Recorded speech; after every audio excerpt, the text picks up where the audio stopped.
नमस्कार, मी प्रेरणा परबखोत आणि तुम्ही पाहताय टॉप न्यूज मराठी। आता बातमी तुमच्या आमच्या सर्वांच्या महत्त्वाची। आजपासून म्हणजेच 1 जुलै 2025 पासून अनेक नियमांमध्ये बदल करण्यात आले आहेत। या बदललेल्या नियमांचा आपल्या दैनंदिन आयुष्यावर थेट परिणाम होणार आहे।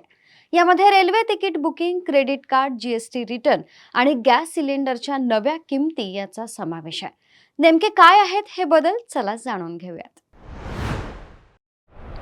क्रेडिट कार्डबाबत आरबीआयनं नवे नियम लागू केले आहेत। त्यानंतर आजपासून म्हणजेच 1 जुलैपासून सर्व खासगी आणि सरकारी बँकांच्या काही नियमांमध्ये बदल झालाय। आता सर्व क्रेडिट कार्ड धारकांना भारत बिल पेमेंट सिस्टीमच्या माध्यमातून पेमेंट करावं लागणार आहे।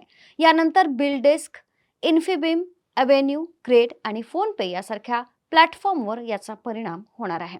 आता नवीन पॅन कार्ड बनवण्यासाठी आधार कार्ड देणं अनिवार्य असेल।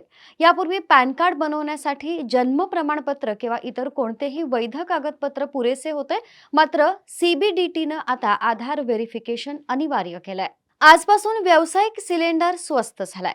इंडियन ऑइल कॉर्पोरेशन लिमिटेड नुसार दिल्लीमध्ये व्यावसायिक सिलेंडर 58.5 रुपये, कोलकातामध्ये 57 रुपये, तर मुंबईत 58 रुपये आणि चेन्नईमध्ये 57.5 रुपये प्रति सिलेंडर दर कमी करण्यात आले आहेत। आजपासून यूपीआय चार्जबॅक नवीन नियम लागू झाला असून चार्जबॅक क्लेम पुन्हा प्रोसेस करण्यासाठी आतापर्यंत बँकांना एनपीसीआय म्हणजेच नॅशनल पेमेंट कॉर्पोरेशन ऑफ इंडियाकडून परवानगी घ्यावी लागत होती, पण आता गेल्या महिन्याच्या 20 तारखेला जाहीर झालेल्या नियमानुसार एनपीसीआयच्या परवानगी शिवायच बॅक चार्ज पुन्हा प्रोसेस करू शकणार आहोत। आतापर्यंत ट्रेन रवाना होण्याच्या 4 तास आधी आरक्षणचा चार्ट जारी केला जायचा, पण यामध्ये आता रेल्वेनं बदल केलाय, कारण वेटिंग लिस्ट असलेल्या प्रवाशांना यामुळे खूप त्रास होत होता।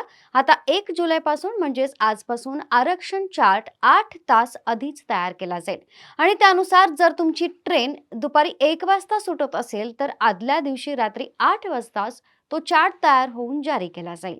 आता जीएसटीएन म्हणजेच जीएसटी नेटवर्कनं घोषणा केली आहे की जीएसटीआर 3B फॉर्म एडिट करता येणार नाही। याशिवाय कोणताही करदाता 3 वर्षांनंतर मागील तारखेचा जीएसटी रिटर्न भरू शकणार नाही। घरगुती फ्लाईटसाठी लागणाऱ्या जेट इंधनाच्या किमतीत सुमारे 7.5% वाढ झाली आहे। मुंबईत ही वाढ 7.66% इतकी झाली आहे। त्यानुसार नवीन दर 5,946.5 रुपये प्रति लिटर झालाय। क्रेडिट कार्ड बिल पेमेंट असो किंवा नवीन पॅन कार्डचा नियम, आजपासून बदल करण्यात आलेले हे नियम सर्वसामान्यांसाठी महत्त्वाचे आहेत। तुर्तास इथंच थांबतोय। ताज्या घडामोडींसाठी पाहत रहा टॉप न्यूज मराठी। आपला महाराष्ट्र, आपली बातमी। घ्या परदेशात भरारी, तेही सर्वसामान्यांना परवडणारी। 1 रुपया भरा आणि थायलंडमध्ये फिरा। सचिन इंटरनॅशनल घेऊन आले आहेत जगातली सर्वात स्वस्त परदेश टूर। पूर्ण 5 दिवसांचं पॅकेज आता फक्त 32,999 रुपयांमध्ये। पॅकेजमध्ये विमान प्रवास, हॉटेल, ब्रेकफास्ट, ट्रान्सपोर्ट आणि प्रेक्षणीय स्थळे। सचिन इंटरनॅशनल 18 वर्षांपासून पर्यटन क्षेत्रातील एक विश्वसनीय नाव। सचिन इंटरनॅशनल सोबत मनसोक्त फिरा। संपर्क 7767989898।